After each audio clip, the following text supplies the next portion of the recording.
बढ़ती global warming और लगातार बढ़ता प्रदूषण अब सिर्फ ये खबर नहीं है, हमारी हकीकत बन चुकी है। और क्या आप जानते हैं कि इसका असर अब समुंदर तक पहुंच चुका है। जो कभी सुकून देते थे वही अब प्लास्टिक और कचरे से जूझ रहे हैं। लेकिन अच्छी बात तो ये है कि कुछ लोग अब इसकी जिम्मेदारी खुद उठा रहे हैं और हार बिल्कुल नहीं मान रहे हैं। इसी पहल को देखने के लिए चलते हैं अंडमान एंड निकोबार, जहां लोग और प्रशासन मिलकर बदलाव ला रहे हैं।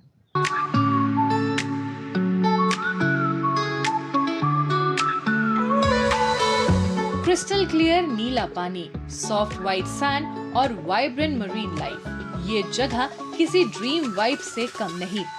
अंडमान निकोबार का ट्रॉपिकल चार्म और अंडर वाटर ब्यूटी हर पर्यटक को मंत्रमुग्ध कर देती है।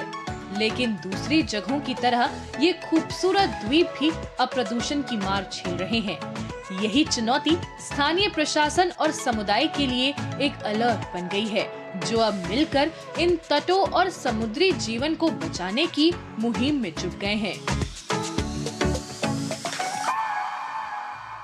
जब समुदाय साथ हो तो गंदगी के खिलाफ एक मजबूत संदेश बन जाता है। आज हम मौजूद हैं साउथ ऑफ पोर्ट ब्लेयर में, जहां एक community led beach cleaning organise किया गया है।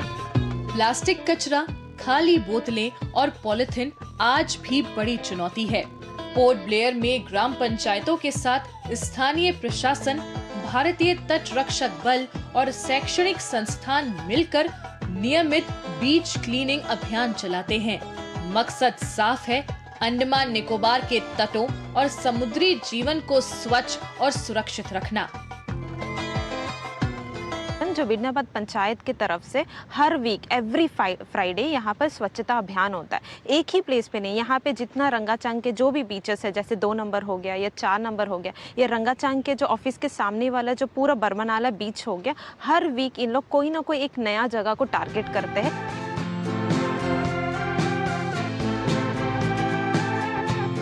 कहते हैं हीरोज हमेशा कैप नहीं पहनते, कुछ तो समंदर की गहराइयों में जाकर के जिंदगियां बचाते हैं। अंडमान का फॉरेस्ट डिपार्टमेंट भी ऐसे ही हीरोज की एक टीम है, जो अंडर वाटर मॉनिटरिंग से लेकर के कोरल रिस्टोरेशन तक मरीन लाइफ की सुरक्षा करते हैं। अब मिलते हैं उन अनदेखे नायकों से जो अंडमान निकोबार की समुद्री जीवन के सच्चे रक्षक हैं। गहराई में नजारों से दूर अंडमान और निकोबार द्वीप समूह का वन विभाग कोरल संरक्षण से लेकर फंसे कछुओं के बचाव तक अहम काम कर रहा है।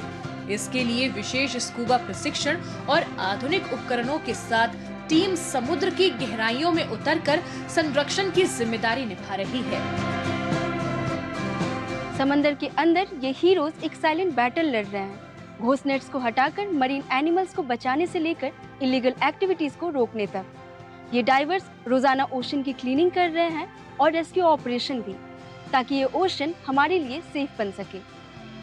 यहाँ के वंडूर क्षेत्र में स्थित महात्मा गांधी समुद्री राष्ट्रीय उद्यान सिर्फ प्राकृतिक खूबसूरती के लिए ही नहीं, बल्कि समुद्र और उससे जुड़ी प्राकृतिक दुनिया के संरक्षण के लिए भी जाना जाता है। यहाँ स्थित समुद्री चेतना केंद्र, जहाँ समुद्री कछुओं, मगरमच्छों, मैनग्रोव्स और कई दुर्लभ समुद्री जीवों से जुड़ी अहम जानकारियाँ भी दी गई हैं, ताकि लोग समुद्र के भीतर मौजूद इन अनोखी दुनिया को करीब से समझ सके। हमारी मुलाकात वन विभाग के फॉरेस्टर और स्कूबा डाइवर मोहम्मद हुसैन से हुई, जिन्होंने बताया कि विभाग समुद्री संरक्षण को लेकर लगातार सतर्क और सक्रिय है। वे नियमित रूप से समुद्र के भीतर निगरानी, सफाई और बचाव कार्य करते हैं, ताकि समुद्री जीवन सुरक्षित रह सके और पारिस्थितिकी संतुलन बना रहे। लास्ट ईयर हमने 1 lakh kgs of plastics around the beaches collect किया। पूरा Mahatma Gandhi marine national park, हमारा जो वाइल्ड लाइफ डिवीजन है, इन्होंने जितने भी बीचेस में कलेक्ट करके प्लास्टिक 1 लाख kg प्लास्टिक्स, आप इमेजिन कर सकते हैं कितना होगा क्वांटिटी, उतना kgs ऑफ हमने रिकवर करा है बीचेस से। और अंडर वाटर जो नेट वगैरह जितना है करके 1 lakh kgs is a huge quantity.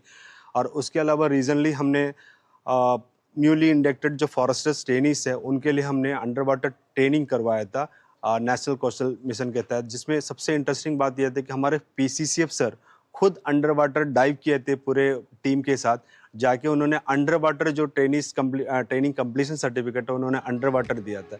Andaman Nicobar के ये प्रयास दिखाते हैं कि सामूहिक जागरूकता और समर्पण से ही समुद्र और प्रकृति को बचाया जा सकता है, ताकि आने वाली पीढ़ियां भी इसकी खूबसूरती देख सकें।